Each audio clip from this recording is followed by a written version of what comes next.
Rồi cho anh em nha, mấy phát nha. Tôm nè.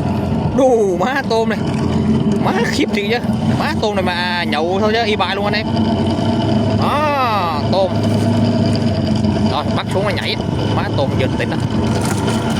Đù má cùi này, má mấy phát khiếp thiệt chứ. Đù má con máy, ơi máy nha. Đó. Má cái máy đánh khiếp thiệt. Đây, đánh chuẩn bị vô bến nha, thu gọn chiến trường. Được thùng đây được 50 kg nha anh em, thùng đây là 60 kg nha.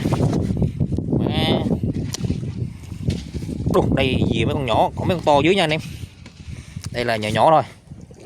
Đó, mấy con to dưới á. Tết này là anh mới test có nhân rồi anh em ơi. Rồi chào anh em nha.